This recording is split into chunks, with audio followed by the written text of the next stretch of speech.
नमस्कार दोस्तों, एक बार फिर से आप सभी का स्वागत है आपके अपने चैनल डिज़र्व पॉइंट एकेडमी में। मैं सुमित भट्ट और आशा करता हूँ आप सभी स्वस्थ होंगे, मस्त होंगे और पढ़ने के लिए पूरी तरीके से तैयार होंगे।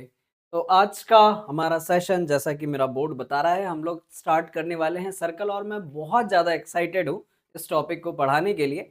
क्योंकि इस टॉपिक को मुझे पढ़ाते वक़्त और भी ज़्यादा मज़ा इसीलिए आता है क्योंकि ये जो सर्कल है इसके बारे में हम लोग पिछली भी कई क्लासेस में इसके बारे में पढ़ चुके हैं।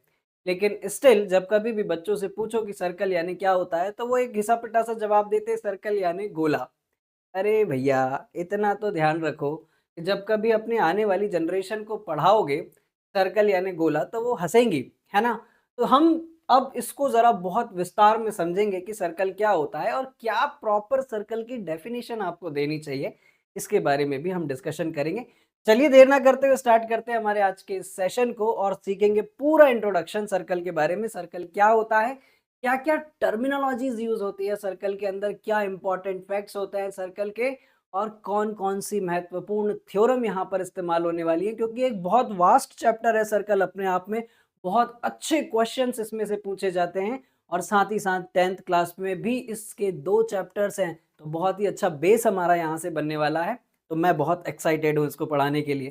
तो चलिए बच्चों, जब कभी भी सर्कल की बात होती है ना? तो आम तौर पर मैं एक बात तो ये मानकर चलूँ कि आप सभी लोगों ने कभी ना कभी वो डेढ़ टांगिया से यानी कि अ, प्रकार से, है ना? मैं हमेशा कन्फ्यूज़ रहता हूँ कंपास और प्रोट्रैक्टर में। आई थिंक उसको शायद कंपास बोलते हैं, है ना? गोल घुमाने वाले को। कंपास से जब कभी भी हम सर्कल बनाते हैं बच्चों, तो हमें किन चीज़ों की ज़रूरत पड़ती है? वैसे तो आम तौर पर जब कभी भी मुझे सर्कल बनाना है तो अब मेरे पास टेक्नोलॉजी है। मैं इस तरीके से बना लेता हूँ, है ना? बहुत ज़्यादा ज़रूरत मुझे पड़ी नहीं। लेकिन कॉपी पर जब कभी भी हम लोग सर्कल बनाते हैं बच्चों, तो हमें ज़रूरत पड़ती है एक सेंटर की, ठीक है? और सेंटर के बाद एक फिक्स्ड डिस्टेंस की और जैसे ही इस फिक्स्ड डिस्टेंस को हम लोग रोटेट करते हैं बच्चों,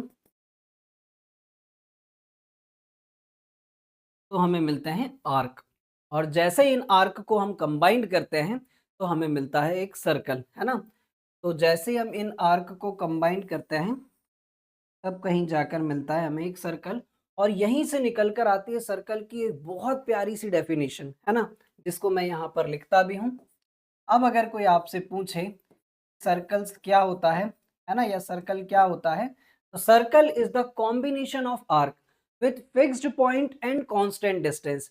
एक निश्चित बिंदु से एक समान दूरी से बनाए गए कुछ आर्क को जब हम कंबाइन करते हैं बच्चों, तब कहीं जाकर मिलता है हमें एक प्यारा सा सर्कल। तो मैं इसकी डेफिनेशन यहाँ पर लिखता हूँ। Circle is the circle is the combination of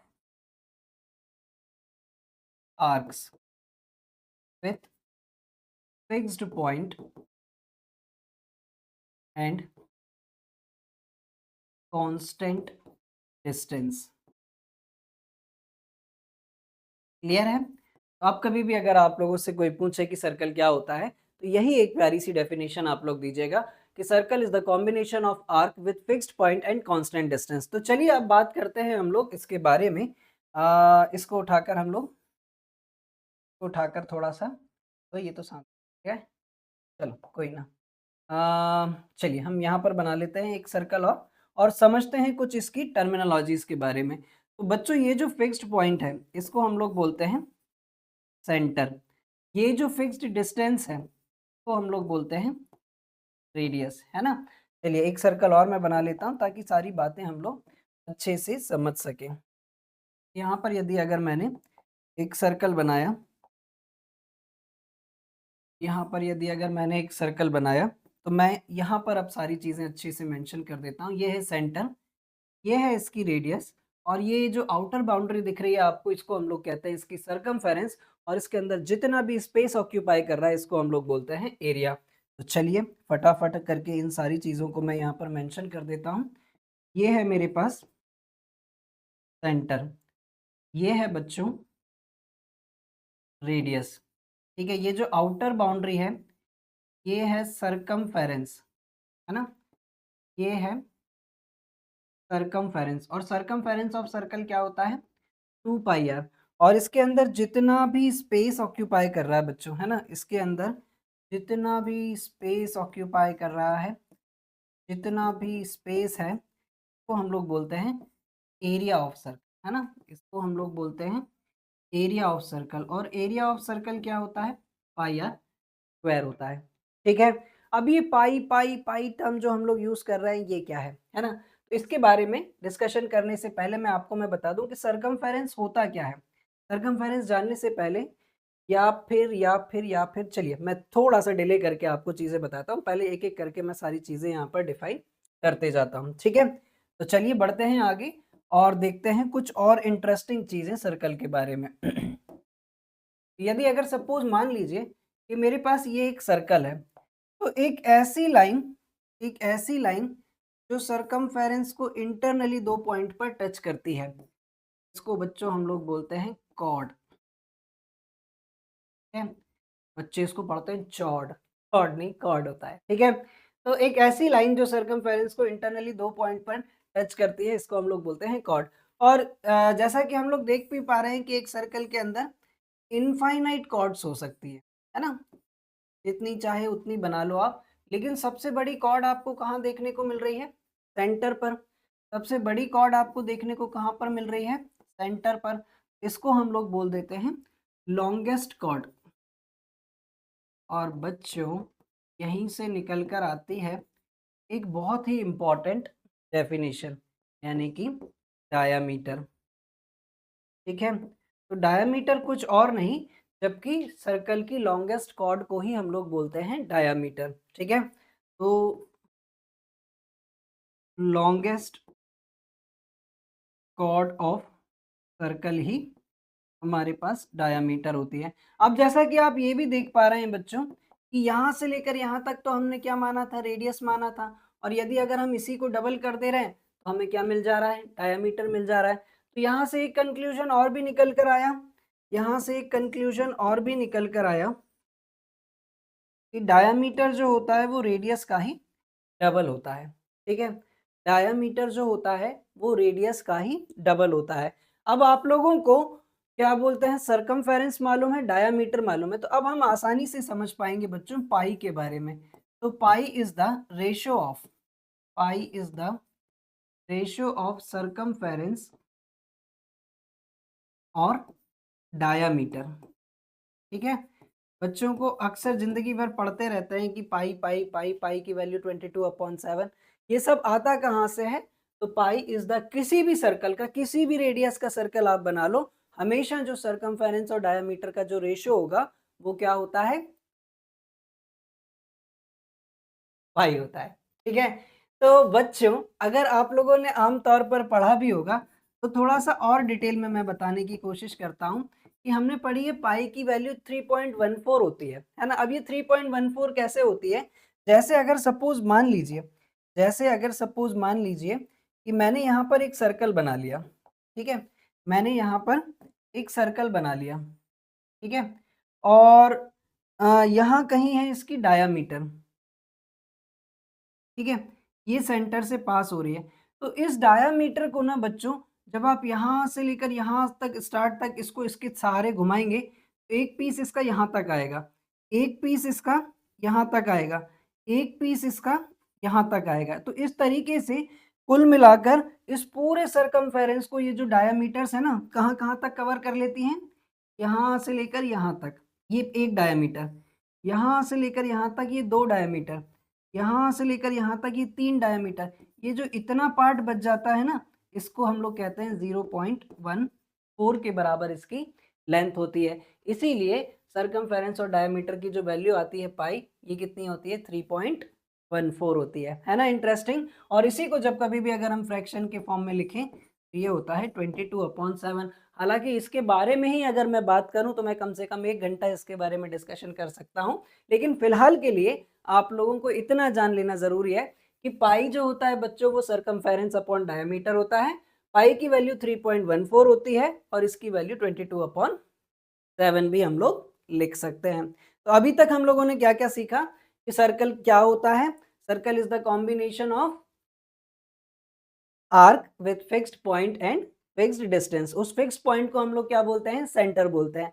fixed distance को हम लोग क्या बोलते हैं, फिक्स्ड डिस्टेंस को हम लोग रेडियस बोलते हैं। ठीक है, तो यदि अगर सर्कल के अंदर एक कोई ऐसी लाइन है जो सर्कमफेरेंस को इंटरनली 2 पॉइंट पर टच कर रही है, उसको हम लोग बोलते हैं कॉर्ड। एक सर्कल के अंदर इनफाइनाइट कॉर्ड्स हो सकती हैं, और ऐसी कॉर्ड जो सेंटर से पास हो रही है बच्चों, उसको हम लोग बोलते हैं डायामीटर, और डायामीटर जो होती है वही रेडियस का डबल होती है। तो चलिए बढ़ते हैं कुछ और इंटरेस्टिंग चीजों की तरफ, है ना। यदि अगर मैंने यहाँ पर एक सर्कल बना लिया बच्चों, और ये है मेरे पास एक कॉर्ड, है ना, ए बी। ठीक है, तो ये जो कॉर्ड है ये एंटायर सर्कल को 2 पार्ट्स में डिवाइड कर रही है ना। तो ये जो पार्ट्स हैं बच्चों, इनको हम लोग बोलते हैं सेगमेंट, है ना। इसको हम लोग क्या बोलते हैं, सेगमेंट। ये भी सेगमेंट और ये भी सेगमेंट। तो आप लोग देखकर ही समझ पा रहे होंगे कि जो बड़ा पार्ट है उसको हम लोग कहेंगे मेजर सेगमेंट, और जो छोटा पार्ट है बच्चों इसको हम लोग कहेंगे माइनर सेगमेंट। ठीक है, इसी तरीके से सर्कल को और 2 पार्ट्स में डिवाइड किया जा सकता है। यदि आप आगे चलकर पढ़ेंगे तो ये है हमारे पास सर्कल के सेक्टर्स। ठीक है, यदि अगर हम इस तरीके से इनको डिवाइड करें सर्कल को, तो ये कहलाते हैं हमारे पास सेक्टर्स।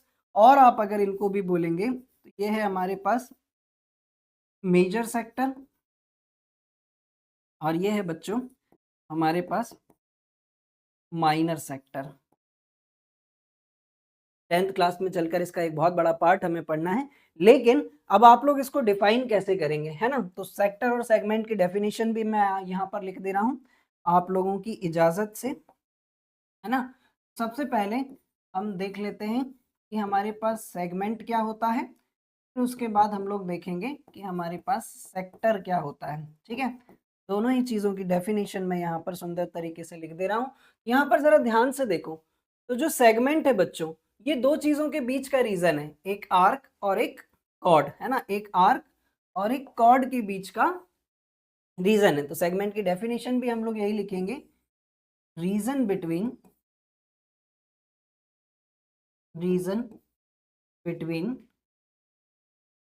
Arc and chord. ठीक है, अब अगर कोई भी आपसे पूछे कि सेगमेंट क्या होता है, तो it is the region between arc and chord. अब यहीं पर यदि अगर आप अगर सेक्टर की बात समझें, तो सेक्टर देखें जरा, सेक्टर 2 चीजों की किन किन के बीच में है, एक तो रेडियस और दूसरा आर्क, है ना। तो आपसे अगर कोई पूछे कि सेक्टर क्या होता है, तो it is the region between arc and radius. बहुत ही खूबसूरत तरीके से हमने इसकी डेफिनेशन लिखी। तो यहाँ पर देखिए जरा, सेक्टर क्या है, sector is the region between arc and radius. ये क्या है हमारे पास, मेजर सेक्टर और माइनर सेक्टर। क्लियर है, सेक्टर वाली बात अच्छे तरीके से क्लियर हुई आप सभी लोगों को। तो चलिए पढ़ते हैं हम लोग कुछ और टर्मिनोलॉजीज के बारे में। ठीक है, तो बच्चों यहाँ पर मैंने बना लिया एक सर्कल, और एक ऐसी लाइन, है ना, एक ऐसी लाइन जो सर्कल को एक पॉइंट पर टच करके पास हो रही है ना। ऐसी लाइन जो सर्कल को एक पॉइंट पर टच करके पास हो रही है, ऐसी लाइन को बोलते हैं हम लोग बच्चों टेंजेंट। क्या बोलते हैं इसको, हम लोग बोलते हैं टेंजेंट। ठीक है, हिंदी में इसको स्पर्श रेखा बोला जाता है। और जिस पॉइंट पर ये टच कर रही है, इसको हम लोग बोलते हैं point of contact, point of contact. ठीक है, अब यहाँ पर यदि अगर मैं बात करूं कि एक ऐसी लाइन जो सर्कल को 2 पॉइंट्स पर इंटरसेक्ट कर रही है ना, एक ऐसी लाइन जो सर्कल को 2 पॉइंट्स पर इंटरसेक्ट कर रही है बच्चों, इसको हम लोग बोलते हैं सीकेंट। ठीक है, हिंदी में इसको कहते हैं छेदक रेखा।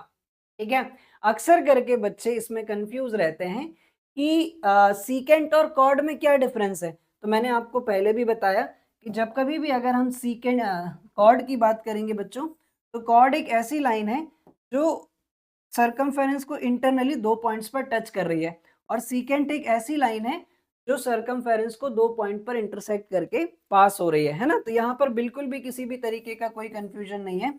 ये जो है हमारे पास ये सीकेंट है और ये जो है ये क्या है, कॉर्ड है।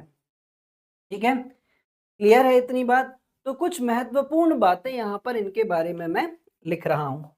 कुछ महत्वपूर्ण बातें मैं यहाँ पर इनके बारे में लिख रहा हूँ। At any point, at any point of a circle there is one and only one tangent is possible. One tangent is possible. Circle के एक पॉइंट पर केवल एक ही टेंजेंट बनाई जा सकती है, लेकिन इसी का यदि अगर थोड़ा सा मैं कंफ्यूज करके एक पॉइंट और लिखूं तो at circle, at circle there is infinite tangents is possible. There is infinite tangent is possible. ठीक है, अब कहोगे सर कि आपने ये दो बातें क्या लिख डाली हैं, है ना? तो फिर से मैं एक बार बताता हूं। सर्कल के किसी एक बिंदु पर, सर्कल के किसी एक पॉइंट पर सिर्फ एक ही टेंजेंट बनाई जा सकती है, लेकिन पूरे सर्कल पर तो इनफाइनाइट पॉइंट्स है ना बच्चों। तो अगर पूरे सर्कल की बात करें तो उस पर इनफाइनाइट टेंजेंट्स बनाई जा सकती हैं, लेकिन अगर सर्कल के किसी एक पॉइंट की बात की जाए तो उस पर केवल एक ही टेंजेंट बनाई जा सकती है। चलिए एक और पॉइंट मैं यहां पर लिखूंगा, a straight line, a straight line can intersect a circle at max 2 points, है ना? नहीं तो कुछ खुरापाती बच्चे होते हैं, वो कहेंगे कि सर 2 पॉइंट्स पे पास करने वाली लाइन तो सीकेंट हो गई, अब 3 पॉइंट को पास करने वाली लाइन को क्या कहेंगे? तो कोई भी एक स्ट्रेट लाइन जो है वो सर्कल को मैक्सिमम 2 ही पॉइंट पर पास कर सकती है। क्लियर है? एकदम बढ़िया तरीके से सारी चीजें। तो कुछ अब महत्वपूर्ण पॉइंट्स लिख डालूं क्या सर्कल के बारे में, जिनको आगे चलकर हम प्रूफ भी करेंगे, है ना? जिनको आगे चलकर हम प्रूफ भी करेंगे। ठीक है, कुछ इंपॉर्टेंट फैक्ट्स अबाउट सर्कल। ठीक है,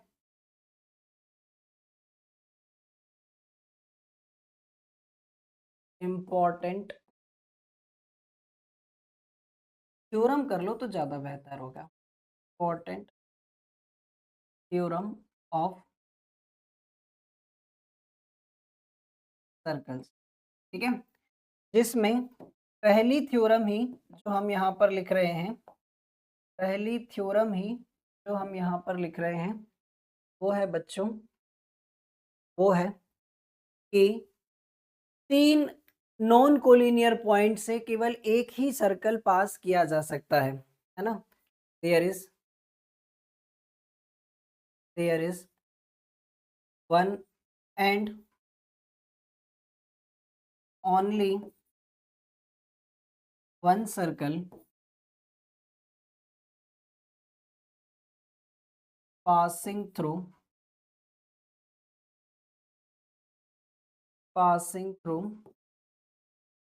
three नॉन कोलिनियर पॉइंट्स। ठीक है, किसी भी 3 नॉन कोलिनियर पॉइंट से केवल एक ही सर्कल बनाया जा सकता है। कैसे बनता है, इसकी पूरी प्रोसीजर होती है। जैसे सपोज मान लीजिए मैंने 3 पॉइंट्स ले लिए और इन 3 पॉइंट्स ए बी सी को अगर मैंने मिला दिया इस तरीके से, और इन दोनों पॉइंट्स के अगर मैंने परपेंडिकुलर बाइसेक्टर खींचे ए बी और बी सी के, परपेंडिकुलर बाइसेक्टर्स कुछ ऐसे बनेंगे जहां कहीं पर भी ये परपेंडिकुलर बाइसेक्टर मीट्स करते हैं, इसको हम लोग सेंटर मानते हैं, और ओ बी ओ ए और ओ सी की डिस्टेंस आपस में बराबर होती है। यहाँ से लेकर अगर मैं इसको घुमा दूं तो ये इस तरीके से एक सर्कल बन जाता है। यानी कि यहाँ से ये कंक्लूजन निकल कर आता है कि केवल 3 नॉन कोलिनियर पॉइंट से केवल एक ही सर्कल पास कराया जा सकता है। ठीक है, ये आपके अंडरस्टैंडिंग के लिए था। तो मैं यहाँ पर रफ कर ले रहा हूँ।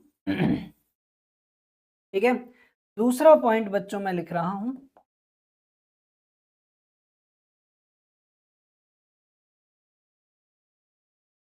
Perpendicular, perpendicular from the centre to the chord, bisect the cord,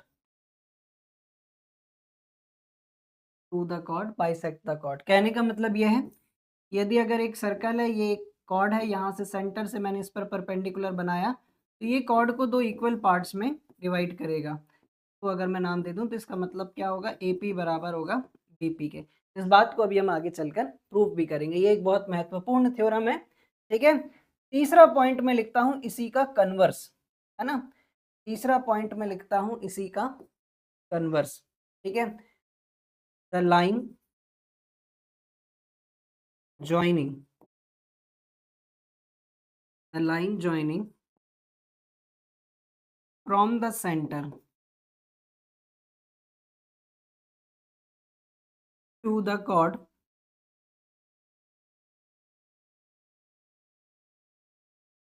bisect the chord, then it must be, then it must be perpendicular to the chord।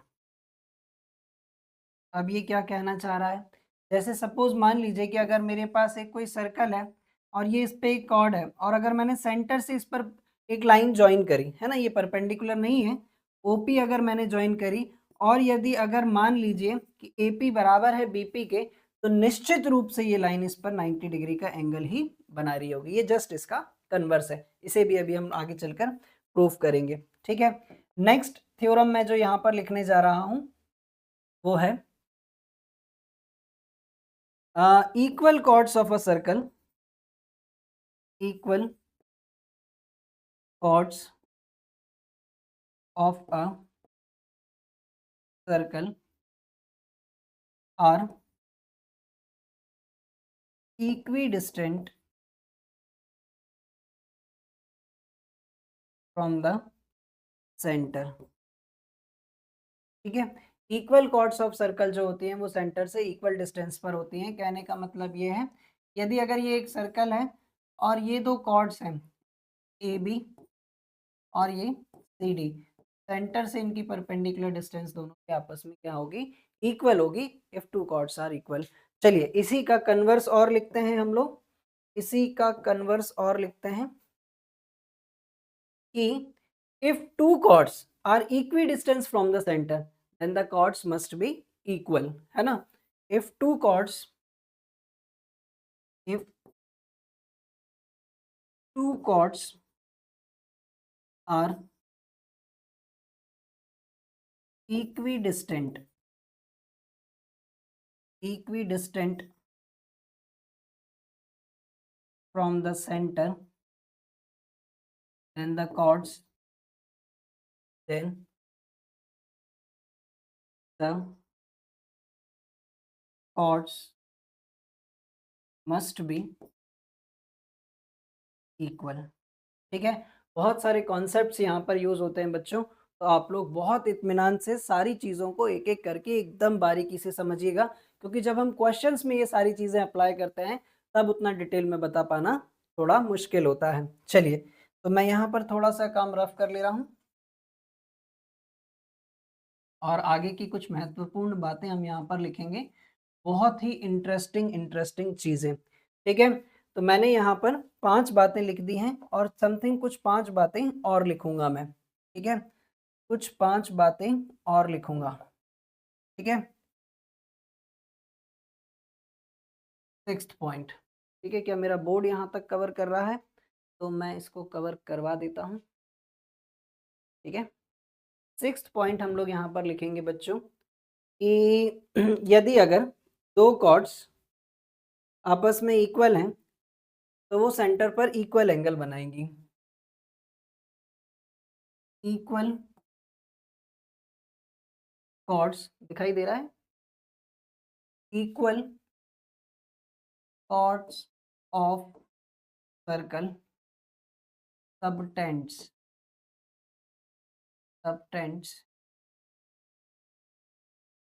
Equal angle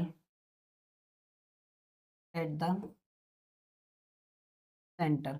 अगर कभी मान लीजिए कि दो कॉर्ड्स आपस में इक्वल हैं, दो कॉर्ड्स अगर आपस में इक्वल हैं तो वो सेंटर पर इक्वल एंगल बनाएंगी। कैसे?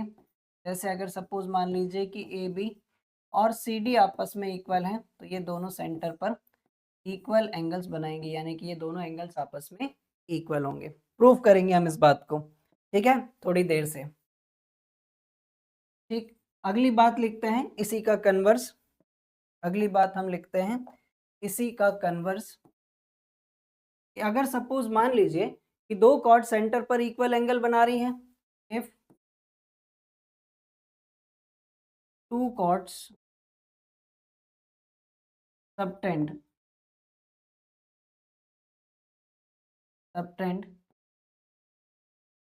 Equal angle at the centre, equal angle at the center, then the chords must be equal। बच्चों एक पार्ट मुझे जो यहाँ पर लिखना था वो मैं भूल गया हूँ। The line joining from the centre लिख लिया सभी कुछ लिख, कुछ भी नहीं भूला हूँ मैं, ठीक है। If two chords subtend equal angle at the centre then the chords must be equal. तो सेम प्रोसीजर जैसे मैंने यहाँ पर आपको बताया, वो कह रहे हैं कि यदि अगर दो कॉर्ड्स सेंटर पर इक्वल एंगल बना रही हैं वो दोनों कॉर्ड्स आपस में इक्वल होंगी, है ना, इसी का कन्वर्स है, ठीक है। चलिए, तो इसके बाद हम लिखेंगे सबसे महत्वपूर्ण थ्योरम, इस पूरे चैप्टर की सबसे इंपॉर्टेंट थ्योरम, है ना, जिसके बिहाफ पर बहुत सारे क्वेश्चंस होने हैं और वो अपने आप में एक बहुत इंपॉर्टेंट थ्योरम है, ठीक है। तो यही मैं लिखने जा रहा हूँ कुछ अच्छे रंग में, ठीक है। ठीक, ये है angle subtended bye an arc, angle subtended by an arc at the center is twice the angle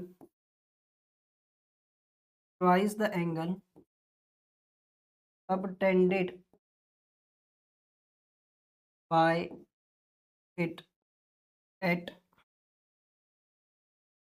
any point on the remaining part of the circle, कहने लगे सर ये क्या क्या लिख डाला आपने, है ना, क्या क्या लिख डाला आपने।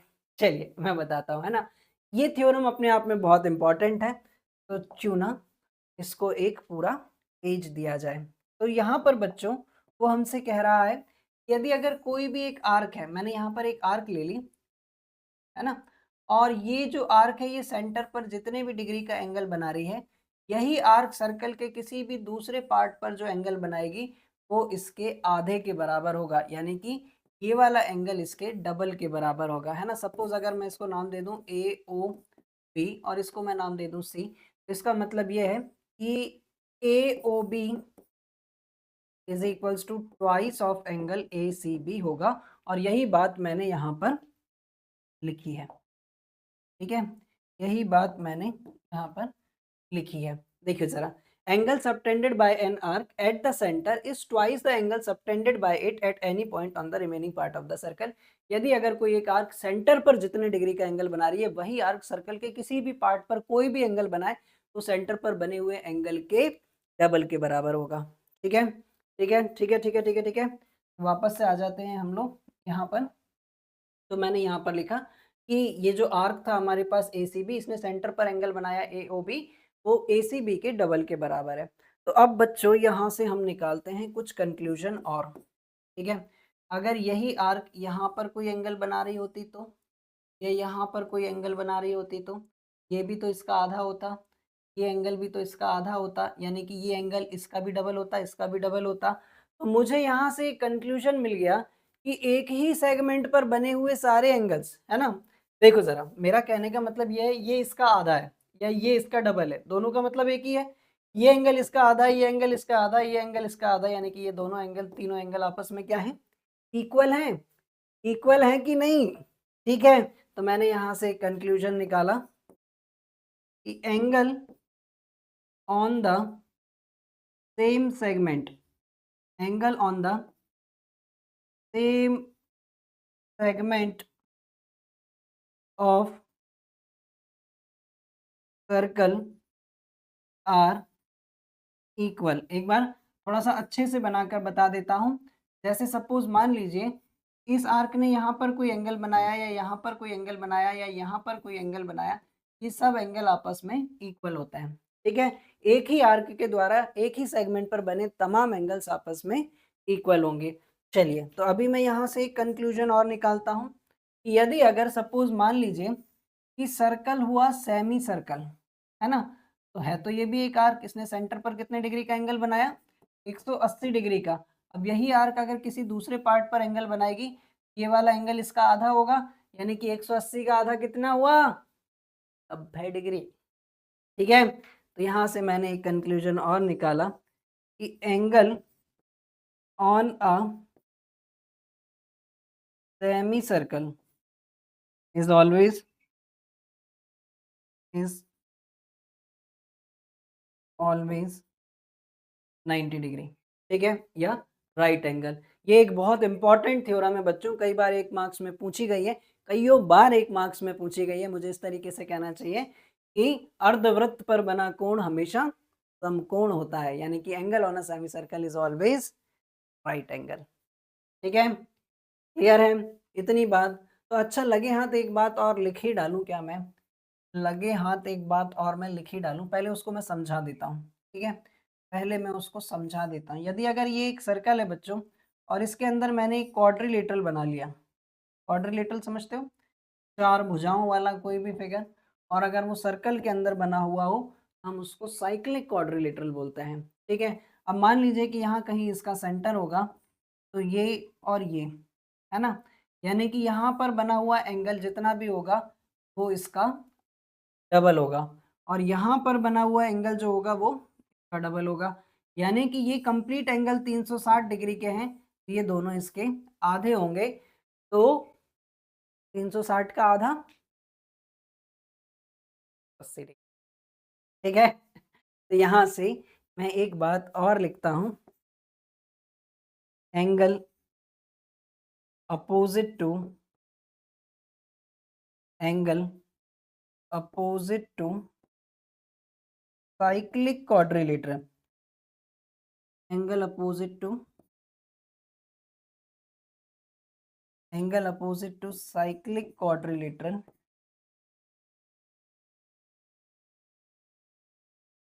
angle opposite to cyclic quadrilateral is always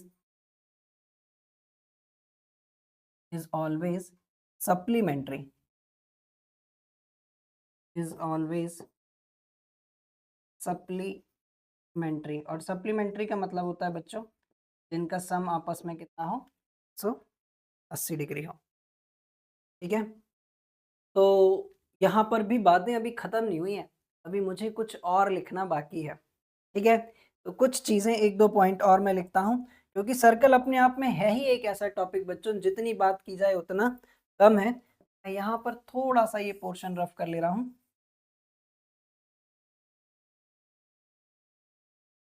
है ना, के बारे में मुझे जितना बताऊं मैं उतना मुझे कम लगता है, ठीक।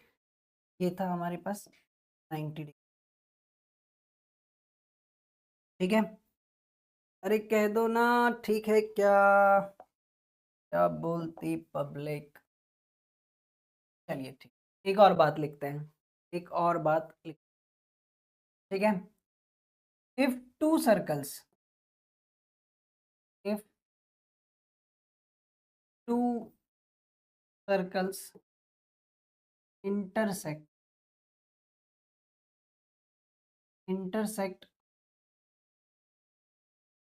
each other at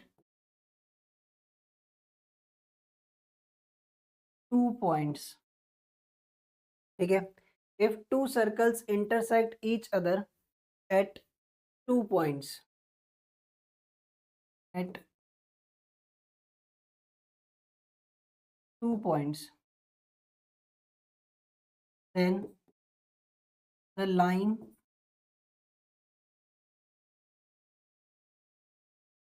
joining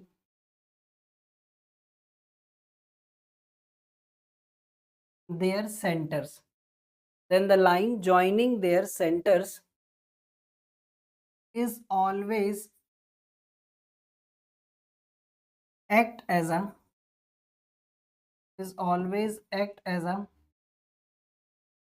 perpendicular, is always act as a perpendicular bisector to the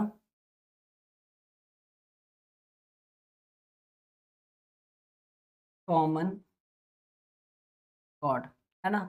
कहने लगी ये क्या कह डाला सर आपने। चलिए समझते हैं इस बात को। ठीक है, ये रहे मेरे पास दो सर्कल, ये रहे मेरे पास दो सर्कल,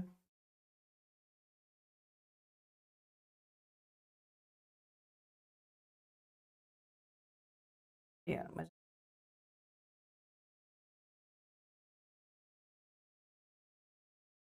ये रहे दो सर्कल्स। ठीक है, ठीक है, ठीक है, ठीक है, ठीक है, ठीक है, ये रहे दो पॉइंट जहां पर वो एक दूसरे को इंटरसेक्ट कर रहे हैं, ये रहे इनकी सेंटर्स। ठीक है यार, पता नहीं क्यों, पता नहीं आ रहा है, लेकिन फिर भी ले लो मजे। ये रही इनकी कॉमन कॉर्ड, ये रही इनकी कॉमन कॉर्ड ए बी, और ये रहे इनकी को जोड़ने वाली लाइन ओ और ओ डैश। तो ये कह रहा है कि जब कभी भी अगर दो सर्कल्स एक दूसरे को दो पॉइंट्स पर इंटरसेक्ट कर रहे हैं तो उनके सेंटर को जोड़ने वाली लाइन, इस पर हमेशा परपेंडिकुलर बाइसेक्टर का काम करेगी, यानी कि ए एम बराबर एम बी होगा, और ये जो इस पर एंगल्स बन रहे हैं ये 90 डिग्री के होंगे, है ना। बहुत सारे क्वेश्चंस का भी यूज है, इसीलिए आप लोग इसको बहुत अच्छे से समझिएगा। हालांकि ये सारी की सारी बातें जितनी भी मैंने यहाँ पर लिखी हैं ये सब के सब हम प्रूव करेंगे, है ना, कि कैसे ये सब होता है। तो चलिए बढ़ते हैं आगे, और अगला सेक्शन ही हमारा होने वाला है थ्योरम्स का। ठीक है, तो आशा करूँ ये बात आप सभी लोगों को बहुत अच्छे से समझ में आई होगी, और अगर सच में ऐसा है तो लगाओ ठोक के शेयर और लाइक, और चैनल पर नए हो तो सब्सक्राइब करो, और बेल आइकन को प्रेस करना मत भूलिएगा ताकि आगे आने वाली वीडियोस के नोटिफिकेशन आप लोगों को मिल। Then thank you and thanks for the watching.